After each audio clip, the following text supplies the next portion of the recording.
여러분 안녕하십니까? 헬로티비 뉴스입니다. 13,012명, 26일 0시 기준 신규 코로나19 확진자 수입니다.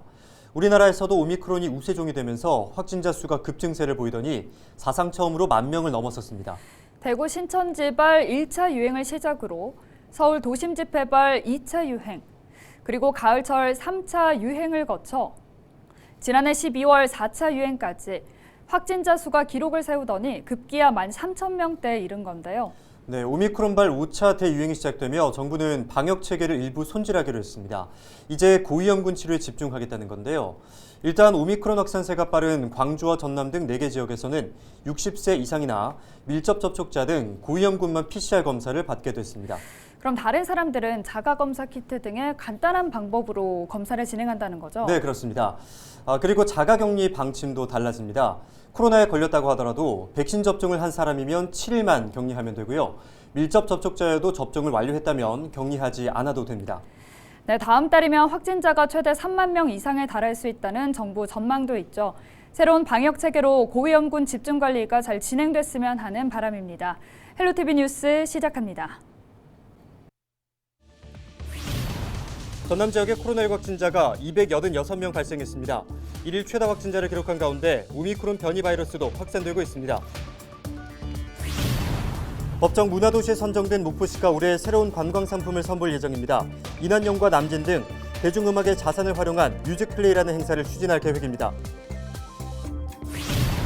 헬로티비 뉴스가 단독 보도한 순천 북실마을 이장 갈등 사태와 관련해 순천시가 주민투표를 진행하는데요. 주민들의 의견을 듣기 위해 진행되는 이번 투표 결과에 따라 이장의 해임 여부가 결정됩니다. 1월 한 달 지역민들의 관심이 높았던 키워드를 분석했습니다. 코로나19와 여순 사건, 친환경 등에 대해 많은 관심이 있었던 것으로 나타났습니다.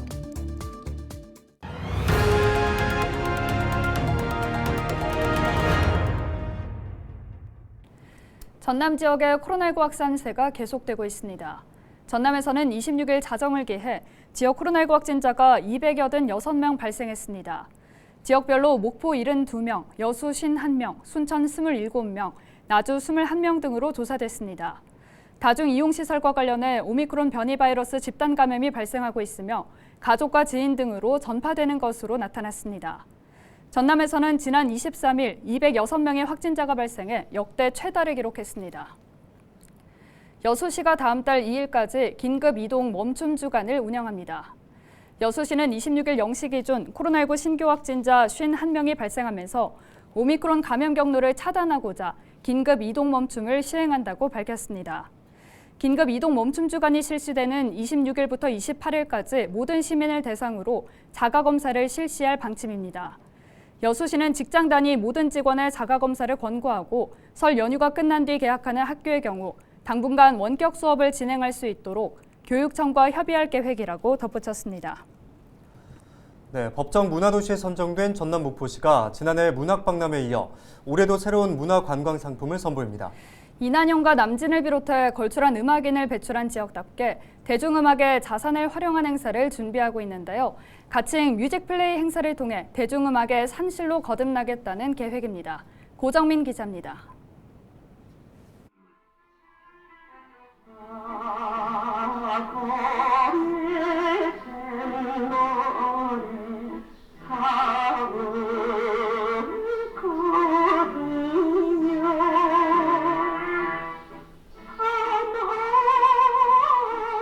일제강점기인 1935년에 발표된 고 이난영 선생의 대표곡인 목포의 눈물. 수탈의 역사를 간직한 항구도시 목포의 서름과 시대의 아픔을 노래해 대중에게 큰 사랑을 받았던 곡입니다. 그녀의 아들딸 역시도 김 브라더스와 김 시스터즈로 활동하며 가수의 명맥을 잇고 있습니다. 지금도 목포 원도심 일대에선 이난영 선생의 흔적을 엿볼 수 있지만 고인을 추모할 수 있는 공간이나 행사가 부족한 건 아쉬움으로 남아 있습니다. 예, 이난영 목포의 눈물은 호남의 애국가랄 정도로 그런 이상을 가졌었죠. 이런 대중음악의 산실인 우리 목포를 먼저 이난영이 갖고 있던 이런 문화적 흔적들을 잘 컨텐츠해서 브랜드화 넓힌다면 더 가치를 가질 수 있는 그런 계기가 됐다고 봅니다. 이난영 선생에서 작곡가 손소구, 가수 남진과 김경호에 이르기까지 그동안 대중음악 분야에서 걸출한 인물을 배출한 목포. 100년 가까이 이어진 대중음악 자산을 한데 모아 목포만의 새로운 브랜드를 만들기로 했습니다. 대중음악의 과거와 현재를 아우르는 이른바 뮤직플레이 행사를 통해 그야말로 원조의 진면목을 선보이겠다는 겁니다. 행사가 시작되는 시기는 음악과 낭만을 만끽하기엔 더없이 좋은 계절인 가을. 목포시는 이달 초 조직 개편을 통해 관련 부서를 새롭게 만들고 본격적인 준비 작업에 들어갔습니다. 작년에 우리 목포가 문학을 소재로 해서 문학 박람회를 해서 문학의 도시로 자리 잡았듯이 이제 금년에는 음악을 소재로 해서 미래 먹거리인 문화 산업 또는 관광으로 이어나가도록 열심히 준비하겠습니다. 문학에 이어 음악까지 곳곳에 흩어진 자원을 발굴해 점차 지역의 특색을 입히고 있는 목포. 오는 10월이면 갓바위 문화타운 일대에서 한바탕 대중음악의 향연이 펼쳐질 전망입니다. 헬로티비 뉴스 고정민입니다. 전남 최대 규모의 주민 상생 발전 사업인 태양광 발전이 신안군에서 시작됐습니다. 전라남도는 신안 지도읍에 있는 젓갈타운 일대에서 150메가와트급의 태양광 발전 사업 준공식을 갖고 사업 발전의 본격적인 시작을 알렸습니다.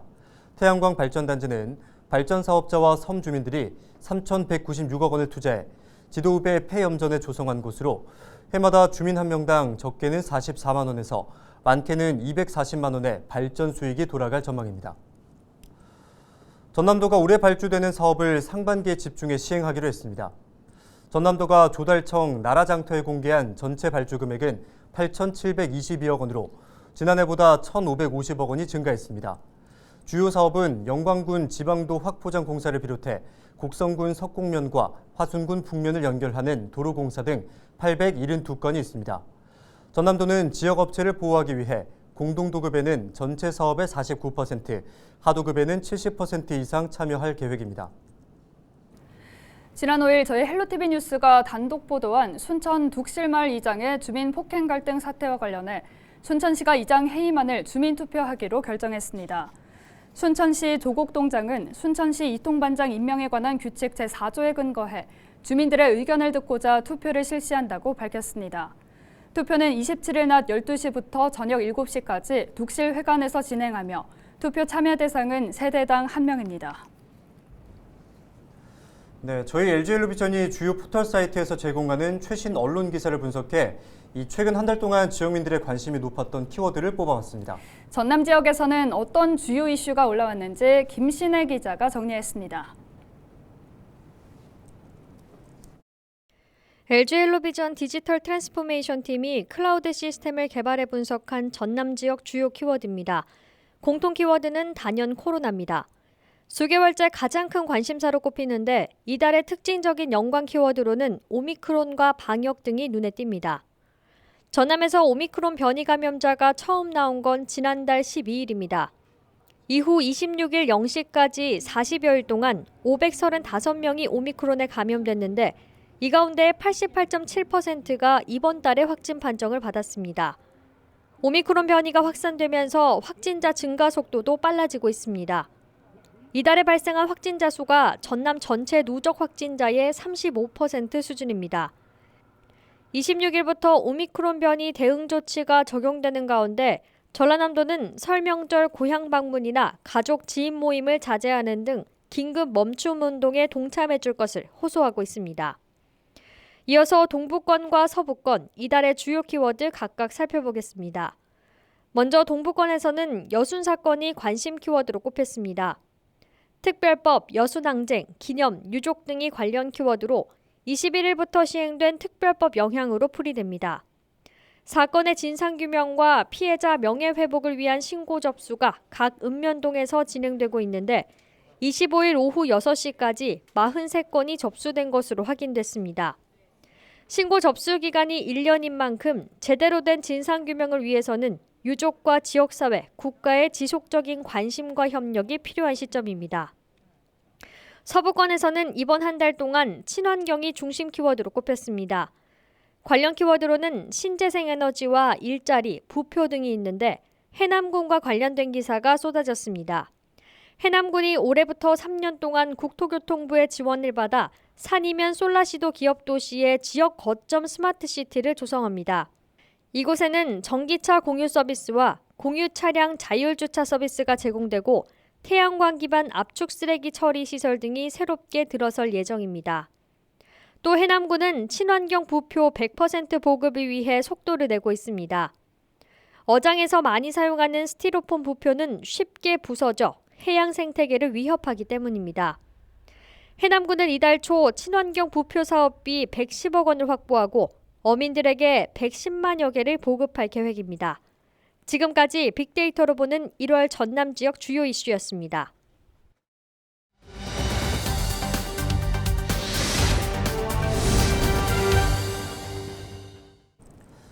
그동안 교통약자가 대중교통을 이용하기에는 어려운 부분들이 많았는데요. 이에 따라 전라남도가 교통약자의 이동권을 강화하기 위해 모든 시군에 바우처 택시를 도입합니다. 관련 내용 전라남도 도로교통과 이병권 교통기행팀장 전화 연결해 자세하게 이야기 나눠보겠습니다. 팀장님 안녕하십니까? 안녕하십니까. 전라남도 교통기획팀장 이병권 사무관입니다. 네, 이 교통약자 바우처 택시를 지난해 시범 운행해왔던 걸로 알고 있는데 도민들의 반응은 어떻습니까? 네, 광역 도단위 최초로 도입되는 바우처 택시는 평소에 일반 도민을 대상으로 영업하다가 대중교통 이용이 어려운 비휠체어 장애인이 전남광역이동지원센터를 통해 콜을 하면 우선적으로 서비스하는 차량으로 법적 용어는 특별교통수단 외 차량이라고 합니다. 바우처 택시 도입 목적은 휠체어 장애인이 바우처 택시를 이용토록 해서 한정된 장애인 콜택시 이용 수요를 줄임으로써 장애인들의 대기 시간을 줄이고 광역 이동은 확대하여 교통약자에게 더 많은 서비스를 제공하는 기반을 마련한 것입니다. 지난해 10월 시범 운영한 결과 교통약자의 외출 부담감 감소와 사회 교류 확장 등 교통약자의 사회활동 증진에 도움이 되고 있다는 긍정적 조사 결과를 얻었습니다. 네, 바우처 택시에 대해서 소개를 해주셨는데요. 올해는 전면 도입하잖아요. 어떻게 이용할 수 있는지 말씀해 주시죠. 바우처 택시는 해당 시군 관내에서 오전 7시부터 저녁 10시까지 운행하며 관제센터인 전남광역이동지원센터에 교통약자로 등록된 이용자가 바우처 콜을 받으면 우선적으로 서비스하는 택시입니다. 교통약자로 등록된 이용자는 시내버스 이용액 최소 500원에서 최대 1,500원만 부담하시고 택시요금 차액은 시군에서 매월 말 정산해서 택시업체에게 보조합니다. 더불어서 교통약자 바우처 택시 사업에 참여한 택시 기사님들에게는 콜건당 2,000원의 기사 장려금을 별도로 지원합니다. 정말 교통약자에게 실질적인 도움을 줄 수 있는 사업이 아닐까 생각이 드는데요. 앞으로는 또 어떤 계획이 마련돼 있나요?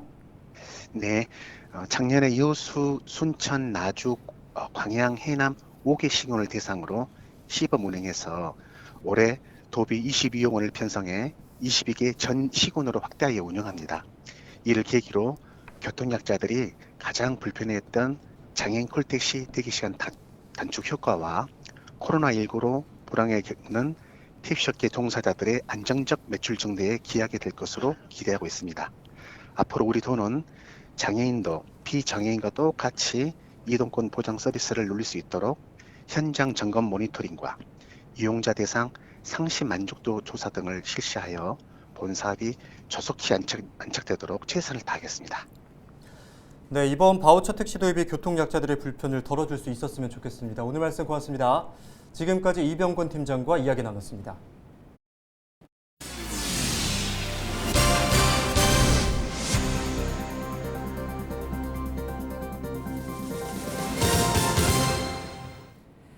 더불어민주당 김원희 국회의원의 전 보좌관이 여성을 성폭행한 혐의로 피소돼 경찰 조사가 이뤄질 전망입니다.